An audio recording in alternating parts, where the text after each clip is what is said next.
water. How can we get electrostatic field up there? Well, somehow it did. We're going to see the clouds here. That's the coil that the scientist, had put together. Really, it could be a speaker coil, it's the same thing. And we'll pause here for 2 seconds. These are the clouds. You can see the clouds blackened all over the area, and the lightning occurring in the clouds. They said that the area was fine. There was no clouds. And suddenly it just built up 10 hours before, and in the process of cancellation of these magnetic fields, these clouds started to produce lightning. Let's move on. We'll stop here. This is the prototype that we're building right now. We decided that it was worth it to invest some money and time based on the information and the research, the last 5 years of research we had done, that it was worth it to build a prototype to demonstrate the actual principles. We weren't interested in making money, or we weren't interested in patenting it. We're interested in demonstrating it and giving it to the people. That's the main idea. This is exactly what David wanted. He wanted to give it away so that everybody can have one at home, and we can clean the planet with all this pollution that we have, and hopefully have a superior technology that will help us in the future instead of making us prisoner like we are, having to make money. This is the base, plywood, 8 feet in diameter, aluminum-based, triangular here, and also it is telescopic, so we can move it up and down as desired. Also, there are some plates there, so we can put some load cells to demonstrate with normal scientific tests that it does lose weight. Let's move on. This is the side view of, we'll pause here. This is the side view of the machine itself. Simple, 4 cones, 4 satellite dish, 6.5 feet in diameter. And what we have at the outer rims of these satellite dish, we have magnets fastened to the outer rims so that each cones can actually support themselves. Let's move on. We'll move on to this area here. Now this is a close-up of the way the magnets are installed around here, and we'll move on to the next slide.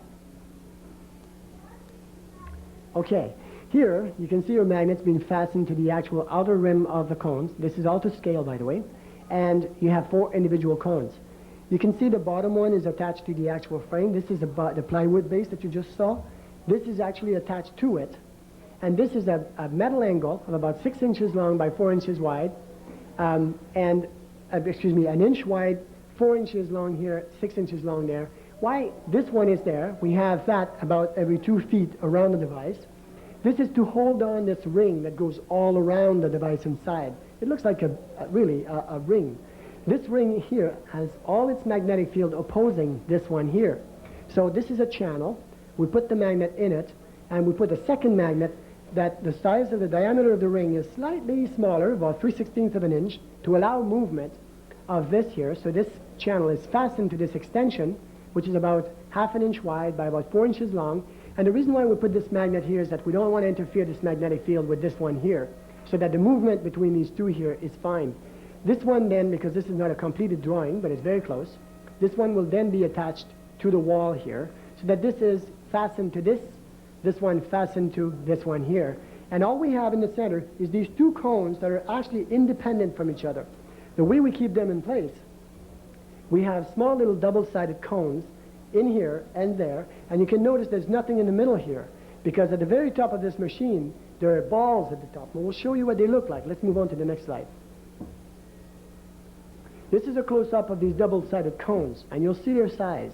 They're about 3/4 of an inch long. That's fairly small. And then the movement inside, as I said, about 3/16 of an inch. It has nothing to do with big movement forces. It has to do with, again and again, opposition of magnetic fields at proper vector angles. Here, what we have is little pieces of brass that have a cone inside so that it can accept this one here.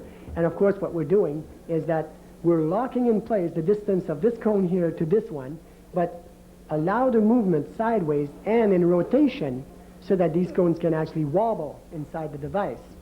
The same thing at the bottom, and the reason why we don't have any here is so that we don't lock these cones as they do that movement, because we have balls at the very top. Let's move on to the next slide.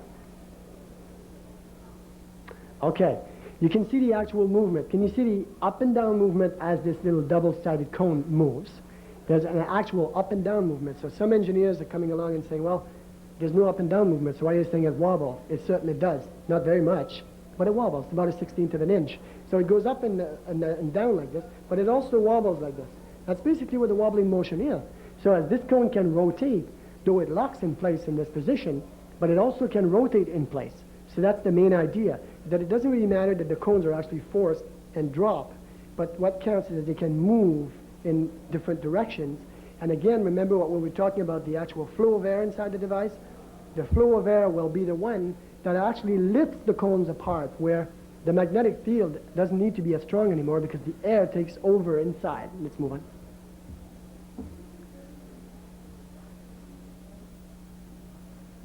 This is the actual double-sided cones machined, and you can see how they sit inside of each other, and very, very simple stuff. And these are fastened to the actual body at 120 degrees distance from each other of the actual satellite dish.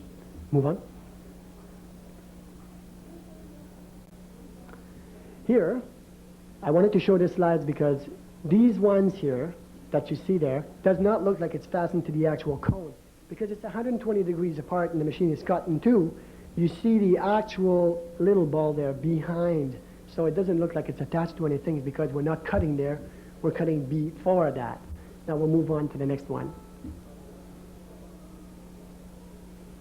There we go. Now that's where one has been cut in two. You can see it's fastened to the two middle cones, and they're up in the upper section of these satellite dish there. And this is to allow the movement. Remember the bowling ball that David had? Well, this same bowling ball finds itself here. It's not a bowling ball, it's a ball bearing, 1/2 inch in diameter. And what we do is we basically allow these cones, because now they're kind of floating in the middle in a magnetic field, we allow them to move in all the directions. And at the end, where we didn't put anything in the middle, so that they can move up and down there in all the directions at 360 degrees. Let's move on. And this is what they look like. So these would then be fastened to the body of the satellite dish, and that's where the movement would begin. Okay? Here, on the other side, you can see that because we are cut in the center and we have at 120 degrees apart from each other, these little double-sided cones, you can see your magnetic field there, which shows again itself, showing that it goes all around the machine, but also that these little double-sided pinions there now are behind it, so that where they show where actually they are in relation to the middle cut of this dish. Let's move on. And here you can see how they're fastened, again, fastened to the body of the cones, and also you can see your plywood base right here, and this is sitting right on a little channel and fastened to it, so that there's no movement from the bottom one, but the second one then indents like this. Let's move on. This is an upper view of the actual cones themselves. You can see your magnets all around it, fastened. These here are there because when we buy the satellite dish, they're designed so that they can't be too heavy, so they perforate them. They perforate all the dish, and so that they become lighter. But we cover these holes because it's important that the airflow between the cones is uniform and does not want to flow between the cones, but between, through the cones, but between them. You can see the extension of lines there to show where these little balls and double-sided cones you saw are, and all at 120 degrees apart from each other, right there, We have one about here, one about there, and the other one about there. Let's move on. This is a closer view. In the very center here, you can see that we have cut a hole out to allow the flow of air in the device, again, the same way he did, the same way they told him. Around this, we have a ring of magnet as well. So what you saw, the extension down below there, is repeating itself right in the middle, so that they repel each other. So that now we have sets of rings in the center and sets of rings on the outside. This drawing is not terminated because we still haven't put the extension with the outer ring that you saw there in the other drawings. So this later on will be finished. The drawings are still ongoing right now. Let's move on. This is a close-up view of where your magnets are actually fastened. And one of these little double-sided cone that's fastened right inside the satellite dish there, where the actual little loop is. So you have your magnets goes down like a loop like this, and that's where it's fastened in. Let's move on. close-up view again of these three little balls where they sit 120 degrees from each other. And those are the little ones that moves like this on the upper part of the cones. Let's move on. Now here I wanted to make these sets of pictures so that you can remember now, after going through all of this, what it really looks like and how it works like. So we have our base, so we need something stable to put them on. We have our 4-cone, 4-satellite dish, and then we have our magnets all around the rims, and this movement here, which is extremely important, because these there, he says, in the ship that he was in, were absolutely big and was all made out of granite.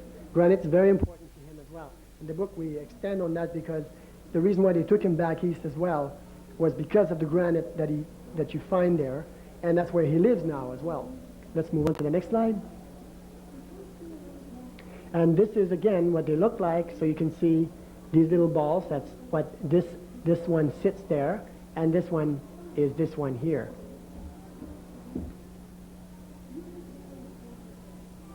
And to show you again where they actually sit in the actual dish themselves. That's it for the video. Well, ladies and gentlemen, I think that my point here was to say we have David Hamill on one hand, has no technological background, he's eccentric, does not look for money, fame, or anything, and then he goes around telling the story to everybody, and of course, a lot of people just don't want to listen to him because he believes so much in what he does, comes up with these prototypes, they all work, comes up with this new field that a lot of people are looking for and pray for, they wish they could find, and then nobody wants to listen to him.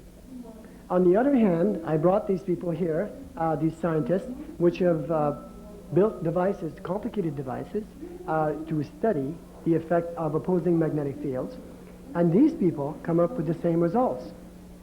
All of this to say that nature is not complicated. That's what he's trying to tell us. Nature is not complicated. It's all there. And every time that we find something that's very unusual, we always relate it to nature, and somehow we say, well, if we would have looked closer, we could have found it. And that's most of the philosophy of these people there in Switzerland, where they said that to them, they relate the technology to nature, and they said if you look at nature carefully, you'll find it's all there. So I hope that I helped you in realizing that there was something else going on around the world. There was hope for better technology, cleaning the earth, and I hope that I was able to bring to you some new ideas that you can carry on in the future, and hopefully shortly we'll be able to demonstrate these effects and give the technology to everybody so we can move out of this oil burning and all of this pollution technology that we have today, which is not bad. It brought us to where we are, but now we have evolved and it's time to make a change. Thank you very much.